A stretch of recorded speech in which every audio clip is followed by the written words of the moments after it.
दोन गटांची शिवसेना, शिवसेना ठाकरेंची का शिवसेना शिंदेची?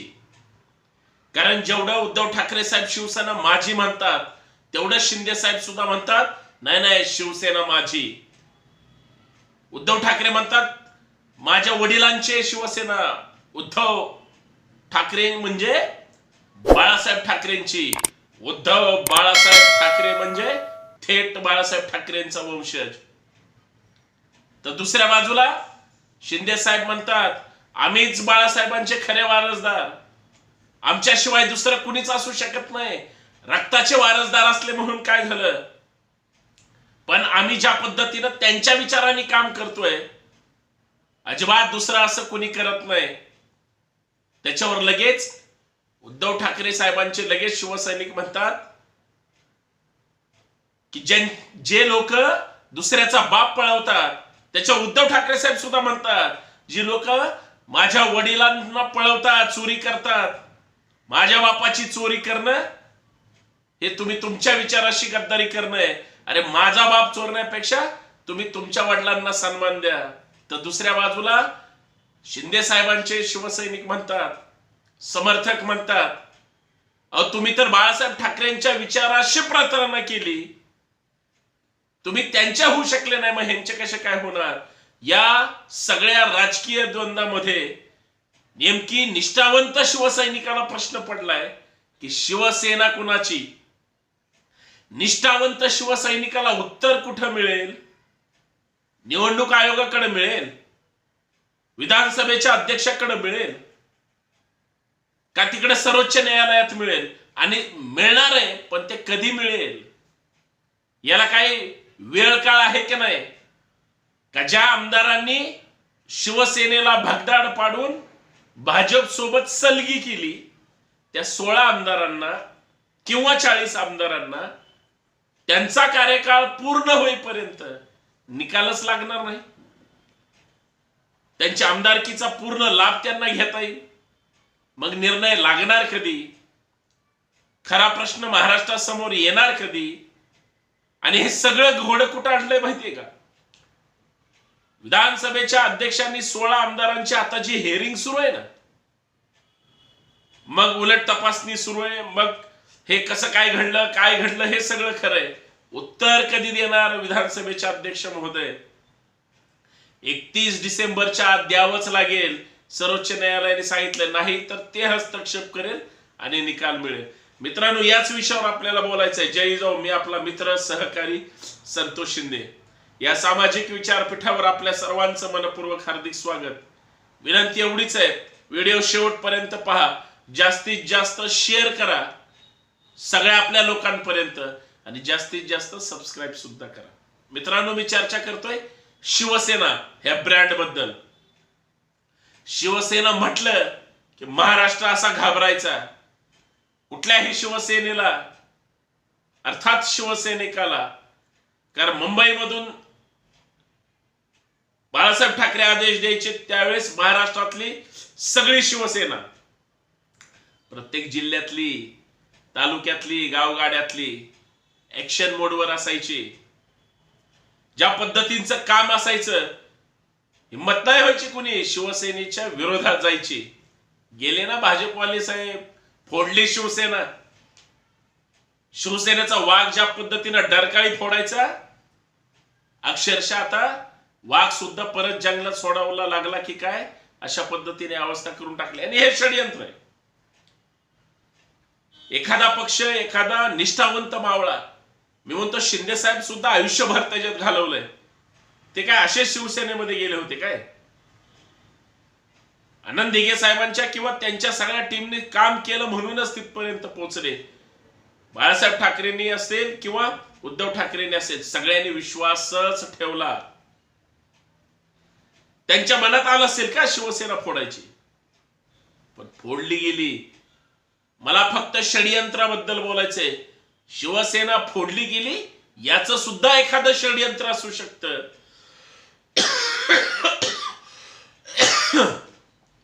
बदला घ्यायचा होता.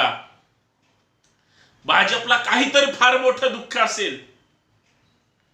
म्हणून शिवसेना फोडली गेली. साधी गोष्ट नाही साहेब.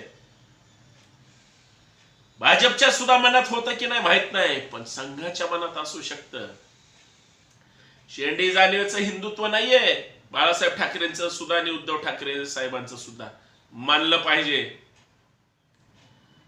पण बाळासाहेब ठाकरेंनी महाराष्ट्रामध्ये ज्या पद्धतीनं शिवसेना रुजवली, मुरवली आणि लोकांच्या मनात घुसवली, उद्धव ठाकरे साहेबांनी त्याच्या पुढे जाऊन शिवसेनेचा विस्तार केला. शिवसेना सत्तेमध्ये आणली. पहिली पण आली होती, पण स्वतः मुख्यमंत्री होऊन त्यांनी खरं तर शिवसैनिकांना न्याय देण्याचंच काम केलं. काही लोकांना सवय लागली, सगळं मलाच पाहिजे, सगळं मलाच मिळालं पाहिजे, माझ्याच घशात सगळं घातलं पाहिजे, तुम्हाला नाही मिळालं पाहिजे. असं कदाचित मनात ठेवून अभ्यास करून आणि म्हणजे सुडबुद्धीने, शुद्र हेतूने बरोबर शिवसेना फोडण्याचं काम झालं. अरे ज्या काळात जगामध्ये, देशामध्ये हाहाकार माजला होता कोविडमध्ये, अरे प्रशासनाचा अनुभव नसताना सुद्धा महाराष्ट्र जिवंत ठेवला, जगवला. तुमच्या विरोधी पक्ष सहित सगळ्या जनतेला सांगितलं तुम्ही तुमच्या कुटुंबाची जबाबदारी घ्या. प्रत्येकाने आपले आपले कुटुंब जरी सांभाळलं तरी महाराष्ट्र सांभाळल्यासारखं आहे. साहेब, महाराष्ट्र उद्धव ठाकरे साहेबांनी जगवला, जिवंत ठेवला. मी म्हणेल त्याची किंमत कुणालाच नाही. आज जे चालू आहे निवडणूक आयोगाकडे, जे वाद चालू आहे, षडयंत्र चालू आहे, तारीख पे तारीख वेळ काढूपणा केला जातोय, हे मला तुम्हाला सांगायचंय. अरे हिम्मत असेल तर सगळा अभ्यास करा, दिवस रात्र घालवा आणि डायरेक्ट निकाल देऊन टाका. कळू द्या देशाला, जगाला, महाराष्ट्राला, इथल्या राज्यघटनेच्या, संविधानाच्या पायीक असलेल्या लोकांना आपला देश, आपलं राज्य हे भारतीय राज्यघटनेनुसार चालतं का हुकुमशाहीनुसार चालतं. आणि आता तिथंच खरी आता मेक आहे मित्रांनो, काय ते सगळं स्पष्ट होणार आहे. फक्त षडयंत्र सुरू आहे, परंतु एक लक्षात घ्या, ज्याच्या बापाने निर्मिती केलेली असते त्याच्याच मुलाची ती संपत्ती होत असते. आणि ज्याच्या मुलांनी संपत्तीचं रक्षण केलेलं असतं, संरक्षण केलेलं असतं, त्याच्या पुढच्या पिढीला, त्याच्या मुलांनाच ते मिळत असतं. याचा अर्थ पिढ्याना पिढ्या तुमचंच आहे किंवा तुमचंच असलं पाहिजे हे असतंच. पण जे विचारांचं असतं, जे कर्तृत्वाचं असतं, जे संबंधाचं असतं, जे प्रामाणिकपणाचं असतं, ते त्यांच्या कुटुंबामुळे ते सगळ्यांचं सुद्धा असतं. दुसऱ्यावर ताबा मारण्यापेक्षा स्वतःचं अस्तित्व निर्माण करून स्वतः काहीतरी निर्माण केलं पाहिजे. याच्यापासून बरेच जण भटकत आहेत आणि म्हणूनच तुम्हाला आम्हाला चर्चा करावी लागते की खरं कुणाचं आहे आणि खोटं कुणाचं आहे. म्हणून मी मगाशी म्हटलं, शिवसेना कुणाची आहे कुणाची नाही हा वाद सुरू आहे. पण ज्या निष्ठावंत शिवसैनिकांनी शिवसेना एक रोपटं म्हणून लावली, त्याचं छोटस झाड झालं, त्याचा वटवृक्ष झाला, ते मोठं झालं. ते शिवसैनिक आजही तसेच आहेत. आणि आज त्यांना प्रश्न पडलाय, तुम्हीच पाडायला भाग पाडलाय. शिवसेना कोणाची, काय त्या भावना असतील ज्यांनी रोपट लावून बी पेरून हे सगळं मोठं केलंय, याचा तरी विचार करा आणि याचा सगळ्यांनी विचार करा. काल परवा आलेले किंवा इकडून तिकडून उड्या मारणारे किंवा अचानक शानपणा शिकवायला लागणारे हे फक्त स्वार्थासाठी आलेत, लक्षात घ्या. जे कठ्ठर असतात, जे प्रामाणिक असतात, ते विचारांशी बांधील असतात. आणि जे सोयीनं टोळे असतात, तिकडून इकडं किंवा खोबरं तिकडं चांग भलं म्हणणारे, ते स्वार्थासाठी आलेले असतात. त्यांना निष्ठा, प्रामाणिकपणा आणि विचार काही देणं घेणं नसतं. याचा विचार झाला पाहिजे. बाकी कुणाची आहे हा कायदा ठरवेल.